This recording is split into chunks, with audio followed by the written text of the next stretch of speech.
Bjorn Ironside was a renowned Norse chieftain and legendary king of Sweden, celebrated both for his fierce warrior spirit and his lineage as a son of the famed Viking hero Ragnar Lothbrok. His name echoes across the annals of history for his daring raids across England, West Francia, and even the distant shores of the Mediterranean. In time, he rose to power as the overlord of Sweden and is credited with founding the House of Munsö, a royal dynasty that would rule Sweden until around the year 1060. Bjorn's exploits and legacy are preserved in a variety of medieval sources. He appears in the saga of Ragnar Lothbrok and the tale of Ragnar's sons, the Gesta Danorum, the Hervarar Saga, the deeds of the Norman dukes, among others. In this video, we journey through the ancient sources that recount the life of Bjorn Ironside, uncover the origins of his fearsome name, and follow the course of his daring raids and legendary exploits. Rather than blending the sagas into a single timeline, I will share Bjorn's story as it is told in each individual account, honouring the voice of every author and preserving the unique details of their narratives. Bjorn Ironside first appears in the Gesta Danorum, in an episode concerning his father Ragnar Lothbrok. This great chronicle was written by Saxo Grammaticus in the late 12th century, many centuries after Bjorn's time, yet it remains the most ambitious literary achievement of medieval Denmark, and a cornerstone for understanding its early history. According to the Gesta, when Ragnar had subdued the Saxons and laid tribute upon them, he learned that Herod, the king of Sweden, had died, and that his own sons had been deprived of their inheritance through the treachery of Saul, who had seized the throne. Ragnar summoned the aid of his sons, Bjorn, Fridleif and Radbard, and marched upon Sweden. Saul met him in the field, and offered him a choice between a full battle or a duel. Ragnar chose single combat. Saul then sent forth his champion, Starkad, famed for his courage, accompanied by his 7 sons. Ragnar, taking 3 of his own sons beside him, fought in view of both armies and won the contest. In that battle, Bjorn distinguished himself above all others. He struck down many foes and suffered no wound, for his sides were said to be as hard as iron, thus earning him the name Ironside. In gratitude for his valour, Ragnar rewarded him with the lordship of Sweden.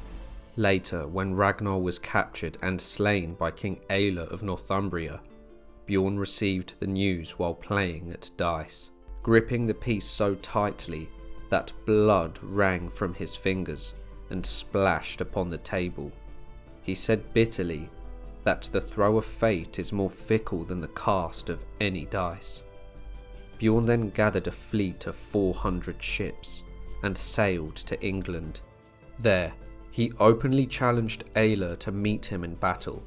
When they captured the king, they carved the shape of an eagle upon his back, rejoicing to mark their cruelest enemy with the bird of prey. They then salted his wounds, putting him to a gruesome death.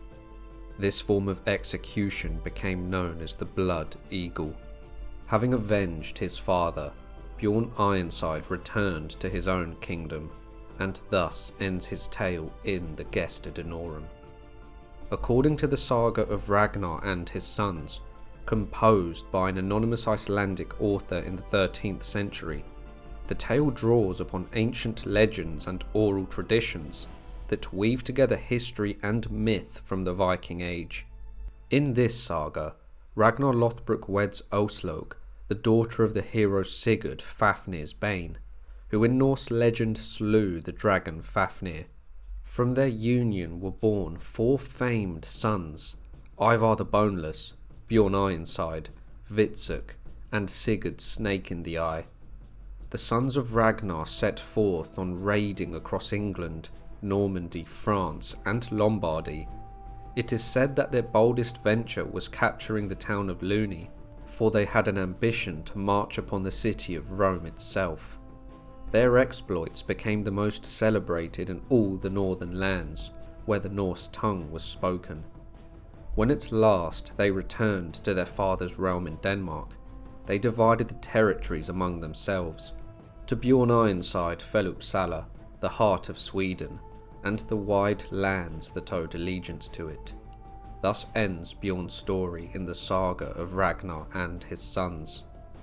The Chronicon Fontanellense, an anonymous chronicle composed between the years 840 and 856, records one of the earliest accounts of Bjorn Ironside. In the year 856, a great Danish fleet commanded by Duke Sihtric sailed up the river Seine and advanced as far as the fortress of Bidres. After 33 days on the 19th of August, another Norse leader, Bjorn, arrived with a powerful fleet of his own. The two forces joined together, spreading fire and devastation through the lands as far as the Forest of Perch. There, they were met by King Charles the Bald and his army, who dealt them a crushing defeat. The next year, Sihtric withdrew from the river, while Bjorn fortified himself upon an island, constructing a stronghold there. In the year 859, King Charles besieged him by sea, hemming him with a naval blockade. Yet the rebellion of King Louis, Charles's brother, and other internal strife forced the king to abandon the siege, thus sparing Bjorn from capture. Bjorn reappears in the Annals of St. Bertin. These annals, a collection of Frankish chronicles covering the years 830 to 882, were composed in medieval Latin by several authors, rather than a single hand. These annals record the political, religious and military affairs of West Francia in the turbulent years following the division of Charlemagne's Carolingian Empire. Within these pages, many historians identify Bjorn Ironside under the name Berno. The entry for the year 858 tells that Berno, a leader of Norse pirates upon the river Seine, came before King Charles the Bald at his palace. There, surrendering himself into the king's hands, swore an oath of allegiance and pledged his loyalty. The Deeds of the Norman Dukes was written by William of Jumièges, a Norman monk, in around the year 1070. In his work he recounts the origins of the Normans and the Norse raids on Francia and the legendary Viking leaders who preceded Rollo, the first Duke of Normandy. The text states, "At the time Lodbrok, a most cruel pirate from the northern regions, was driven by a storm to the coasts of Northumbria. He left behind sons of great ferocity, among them Björn, who leading fleets of Danes and Norsemen brought ruin to the kingdom of the Franks." Björn clearly corresponds to Bjorn Ironside, known from Norse sagas and Frankish annals. According to William, the Viking chief Haston, acting as a stepfather to Bjorn, conceived a bold idea: to place Bjorn Ironside upon the throne of the Roman Empire, becoming a ruler of the lands of the Mediterranean. Together, they forged a plan to raid the coasts of the ancient world, bringing both riches and glory to their Viking horde. The Vikings set sail from the Loire, the longest river in France, aboard a formidable fleet of 62 ships, each one a swift and deadly vessel of war. Their longships, designed for both speed and maneuverability, were ideal for raids upon distant shores, enabling the Vikings to strike quickly. Their first target was the Iberian Peninsula, where the Vikings capitalized on the relative weakness of the Christian kingdoms and the ongoing strife between the local rulers and the Muslim Saracens. In the year 859, the kingdom of Asturias, located in what is now northern Spain, was ruled by King Ordoño I, a monarch embroiled in relentless war against the Saracens. These Muslim invaders had swept across the Iberian Peninsula since the year 711, leaving destruction in their wake as they established a powerful Islamic state that stretched across much of Spain.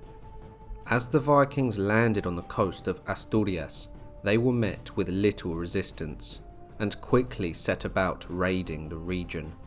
However, their initial success was met with a challenge. The local Christian forces, led by Count Don Pedro of Asturias, gathered their strength and launched a counterattack, defeating the Vikings in a bloody skirmish. Despite suffering heavy losses, Heston and Bjorn were undeterred. They turned their focus towards the Saracens themselves, raiding their strongholds and engaging in a series of bloody skirmishes and sieges.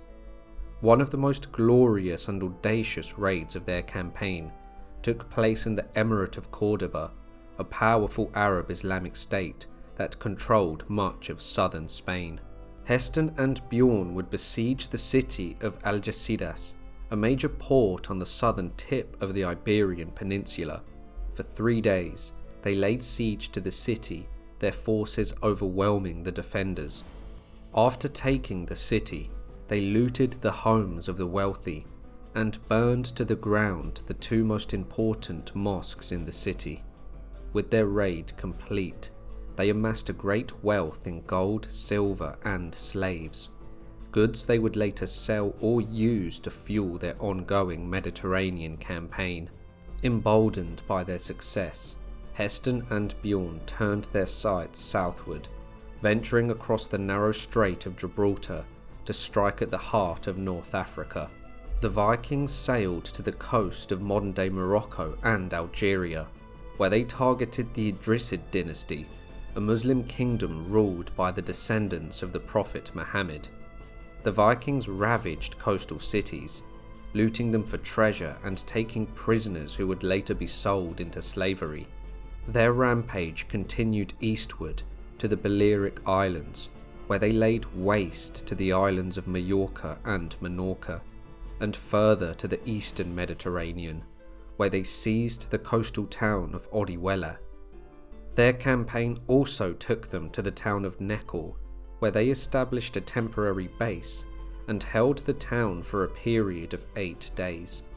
As winter approached, Heston and Bjorn sought shelter at Camargue Island, located at the mouth of the Rhone River in what is now southern France. Here they would rest and regroup before resuming their campaign. Their next targets were the wealthy cities in southern France, where they wreaked havoc, looting treasures and taking prisoners. Their raids did not stop there, however. The Viking fleet continued to march northward, reaching as far as Valence, before finally setting sail towards Italy. In their relentless pursuit of wealth, glory, and eternal renown, Bjorn Ironside and the cunning Heston set sail along the rugged Italian coastline. Their eyes were fixed on Luni, a town that, with its crumbling ruins and grandiose architecture, had once been a beacon of power and splendour. To the Viking raiders, however, its decaying stone walls and towering monuments held a promise greater than mere riches. They believed they had found the fabled city of Rome itself, the heart of the ancient world. Heston, ever the strategist, knew that brute force alone could not win the day. He could see the imposing walls of the town, and recognised that a frontal assault would be fruitless.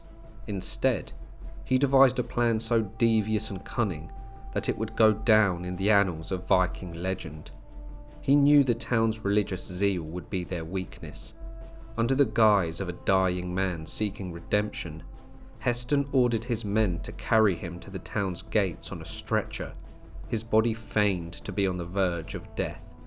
The guards allowed them entry. Word spread quickly that a Viking warlord sought to embrace Christianity before his final breath. Moved by the belief in redemption, they ushered him into the town's church. Once inside, Heston was presented with the sacred rites of the Christian faith, receiving the sacraments in the eyes of the town's clergy, as the faithful prayed for his soul. But this was no humble man seeking salvation. In a moment of divine mockery, Heston leaped from his stretcher. He rallied his men, and in the blink of an eye, they descended upon Luni like wolves upon a flock of sheep. The town was sacked in a frenzy of violence. Riches were stolen, homes were burned, and the once proud church was desecrated. Another account claims that Heston's ruse was even more elaborate, claiming that he would embrace Christianity on his deathbed, only to feign death on the following day. The townsfolk, fooled by his pretense, allowed him and 50 of his men draped in robes to enter the church for his supposed burial. But as the funeral rites began, Heston sprang from his coffin, his sword flashing through the air, and with a single swift strike, he decapitated the priest, sending shockwaves of fear through the town. In a brutal moment of triumph, the Viking raiders unleashed their fury upon Luni, sacking the city and its treasures. Yet, the story of the raid takes an unexpected turn. As Bjorn and Heston stood amidst the chaos, claiming victory over the mighty Rome, the townspeople corrected them. The city they had conquered was not Rome, it was Luni, a shadow of the empire they sought to claim. Enraged by this humiliation, their wrath erupted. The Vikings ordered the slaughter of every male resident and the capture of many women and children, who would later become their slaves. Undeterred, the Vikings sailed south along the Italian coast. They set their sights on Pisa, where their longships wreaked havoc upon the city's walls, plundering it. However, as the fleet made its way back towards the Loire, fate dealt them a cruel blow. A violent storm tore through the Viking fleet, and they were forced to abandon nearly 40 of their ships to the sea's mercy. 2 more vessels were lost at the Straits of Gibraltar. Despite this, Bjorn pressed on, his fleet battered but still formidable. He would turn his attention to the city of Pamplona. There, the Vikings struck once more, raiding the city. The Vikings even captured King Garcia Iñiguez of Pamplona, holding him captive for a hefty ransom. The price for the king's release was an astounding 70,000 gold dinars, a coin of immense value in the medieval Islamic world. With their coffers brimming with gold, slaves, and spoils of war, Bjorn and his warriors made their way home. The legendary saga is a Norse saga that takes place before the settlement in Iceland. The sagas were all probably written in Iceland, from about the middle of the 13th century to about the year 1400 by an unknown author. One day, Ivar turned to his brothers Hvitserk and Bjorn, and asked how long they would remain idle at home, letting their renown fade instead of growing. They replied they would follow his counsel, as they always had. Then Ivar said, "Let us have ships made ready, and enough men to crew them. Let us seek gold and glory for ourselves if fate allows it." His brothers agreed, and together they went before Ragnar, asking for ships and seasoned warriors skilled in plunder and battle. Ragnar granted their request, and when all was prepared, they set sail. Wherever they fought, they were victorious, gaining riches, men, and fame in every land they touched. But Ivar soon said, "Let us not rest until we meet a force greater than our own, so that we may test our strength." His brothers asked where such a challenge might be found, and he answered, "In a place called Vitabair, where pagan sacrifices are held. Many have tried to conquer it, yet none have prevailed. Even our father once went there, but he was forced to turn back." "Are its defenders so mighty," they asked, "or is it guarded by some other power?" "Both," Ivar replied. "The warriors there are strong, and the place itself is filled with dark sorcery. Yet I would know which is greater, our courage or their magic." So they set their course for Hvitvaber. When they reached its shores, they made ready to land, leaving some men to guard the ships. Their youngest brother Rognvald was thought to be too young for such a danger, so he remained behind with part of the host. As Ivar's army advanced, he warned his men of the enemy's strange guardians, two monstrous geldings whose dreadful cries had driven all invaders to madness. "Stand firm," Ivar said. "Do not let fear master you, for no harm will come to you while I lead." When the defenders loosened the bewitched beasts, they charged forth, bellowing so terribly that the bravest warriors faltered. Seeing this, Ivar, who was borne upon a shield, called for his bow. He loosed his arrows, and both creatures fell dead. Thus ended the terror that had guarded the fortress for so long. Back at the ships, Rognvald heard the sound of the battle and said, "Lucky are those who share such glory, while I am left behind. But I will not stay idle. Let us all go ashore." And so he did. He fought with great courage, but there he fell. The brothers pressed on to the fortress, renewing the attack. The defenders broke and fled, and Ragnar's sons pursued them in triumph. When they returned to the fortress, the brothers gathered up all the treasure within, then set fire to the houses and broke down the battlements until nothing remained but ashes and stone. Their vengeance complete, they boarded their ships and sailed away. From his hall at Uppsala ruled King Eystein, a powerful and headstrong man, wise in counsel, yet fierce in temper, and deeply devoted to the old gods. His daughter, Inembjorg, was famed throughout the north for her beauty.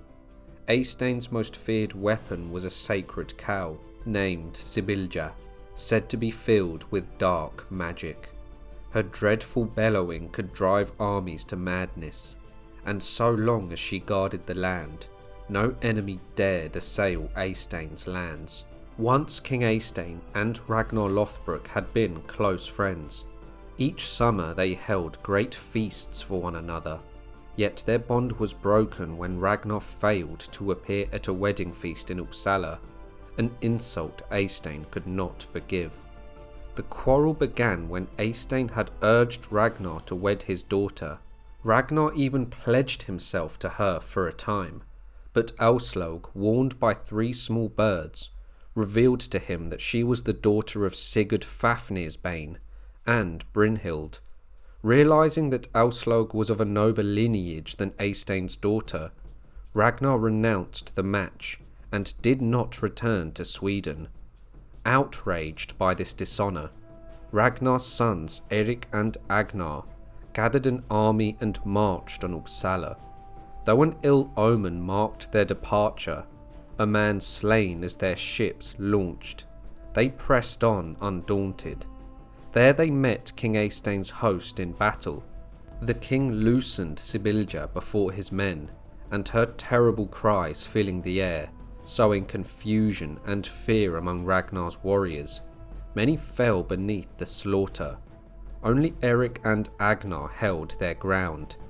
Agnar was struck down, and Erik was taken captive.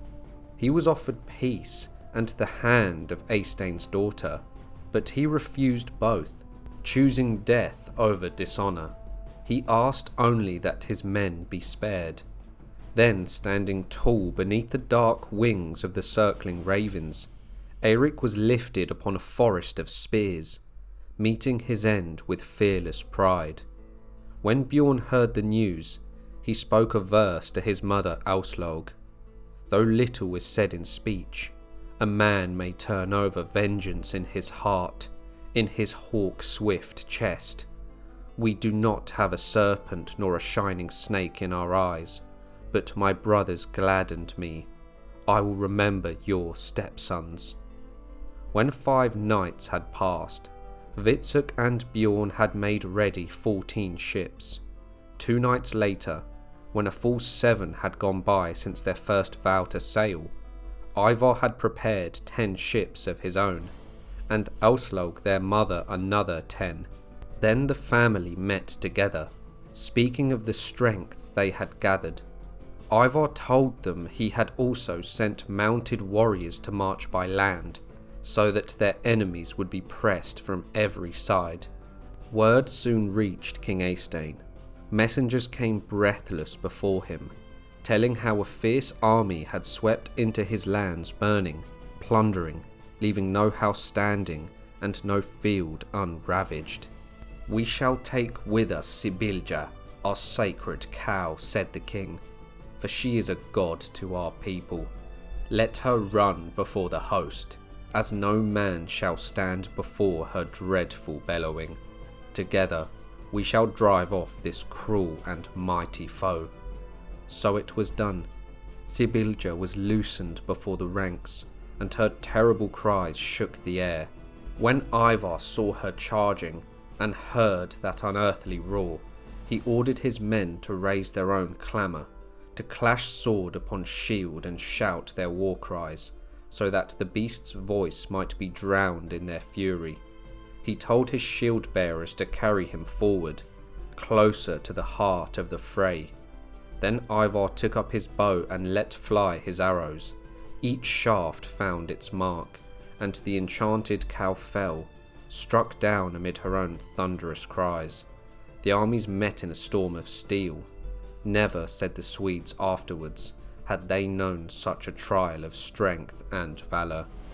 Hvitserk and Bjorn fought like men possessed, cutting through the battle lines so that none could stand before them. The ground was red with the slain, and Eystein's great host was broken. Many fell where they stood, others turned and fled. At last, King Eystein himself was struck down, and the sons of Ragnar won a mighty victory. Then the brothers resolved amongst themselves to set out raiding in the southern kingdom. In those wars, they struck at every stronghold that stood against them, and none could withstand their might.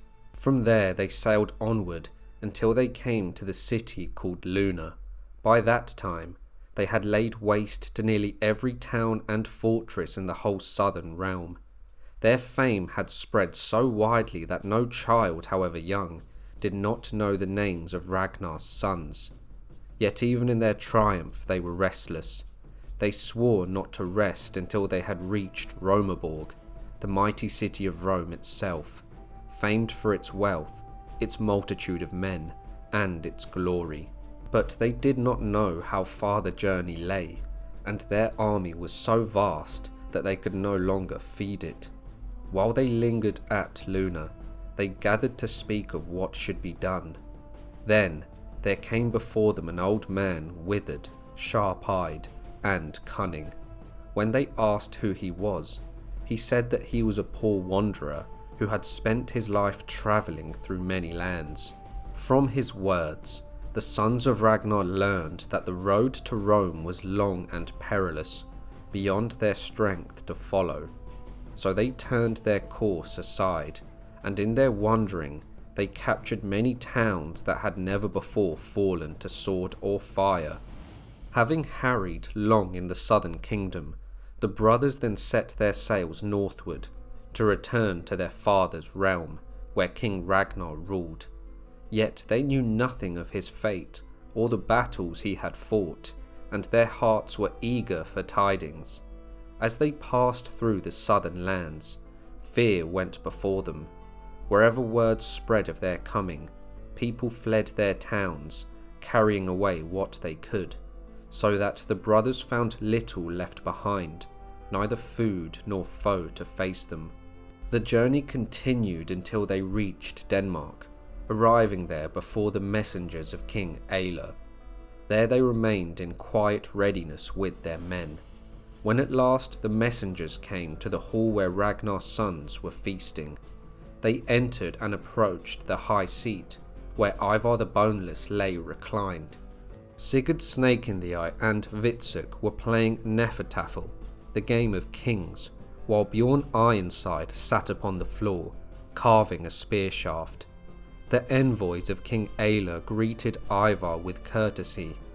He returned their greeting, and asked whence they came and what news they bore.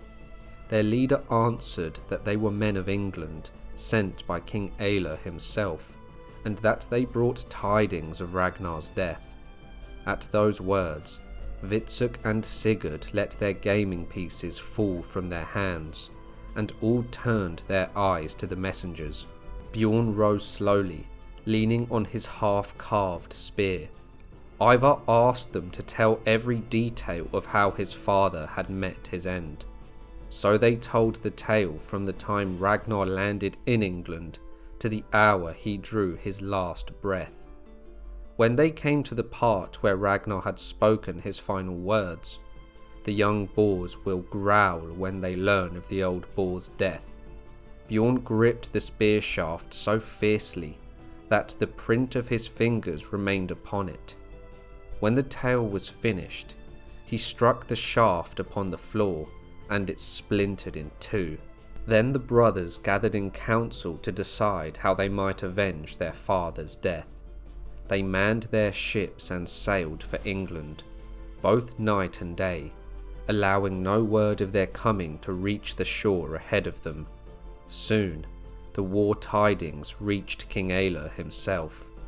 When the two hosts met, a great and dreadful battle began. The sons of Ragnar fell upon Aelle's army with such a fury that none could stand before them. Long and hard was the fight, but at last Aelle's men broke and fled. The king was captured alive. Then Ivar said, "Now is the time to repay the death that he dealt to our father. Let the most skilled of wood carvers come forth and carve an eagle upon his back, so deep that the wings shall glisten red with his blood." The craftsmen obeyed, and the work was done as Ivar commanded.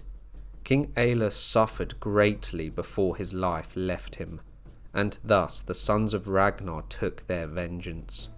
Afterward, Ivar himself would remain to rule England, so Witzig, Bjorn and Sigurd returned north to their own kingdoms, while Ivar held dominion over the English lands.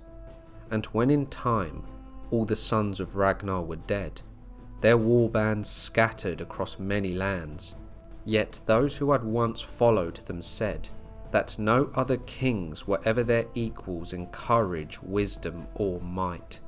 The Hervarar Saga, a legendary tale from the 13th century, weaves together traditions from older Germanic heroic legends. Among its many figures, it also speaks of Bjorn Ironside.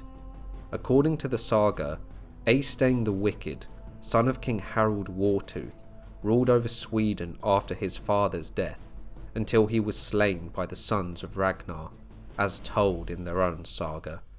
Having conquered the Swedish realm, the sons of Ragnar divided their father's dominions among themselves. Bjorn Ironside took the Swedish throne, Sigurd ruled Denmark, Witzig held the eastern lands, and Ivar the Boneless claimed England. Bjorn's sons were Eirik and Refil.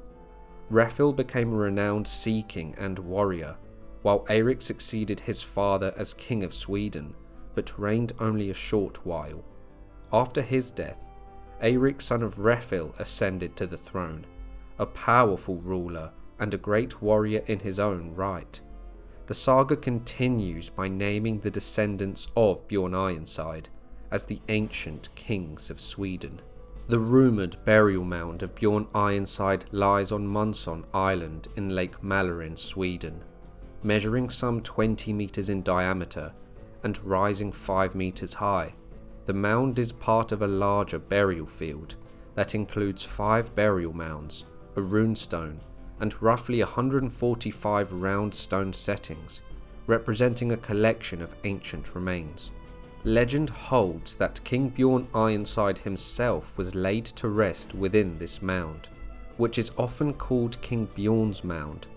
Bjorn Ironside stands as a central figure in countless tales of Viking conquest and adventure.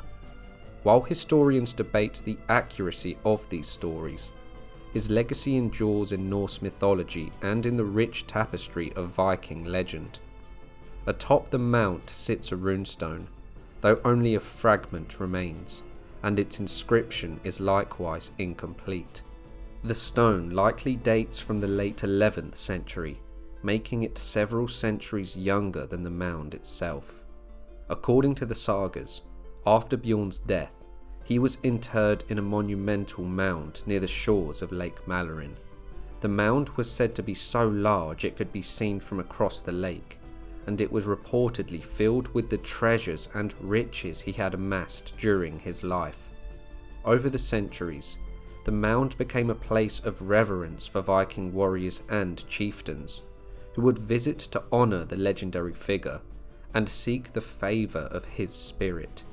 Some tales say that at night the spirits of the dead would gather around the mound, and the sounds of their feasting and revelry could be heard for miles. Thus ends the tale of Bjorn Ironside. I would like to give a huge thank you to all of my members. Your contribution is valuable to the continuation of the channel, and I appreciate you all immensely. A special thank you to John Sites. I hope you all enjoyed the video. If you did, be sure to like, subscribe and share, and I'll see you all next week for another History Profile.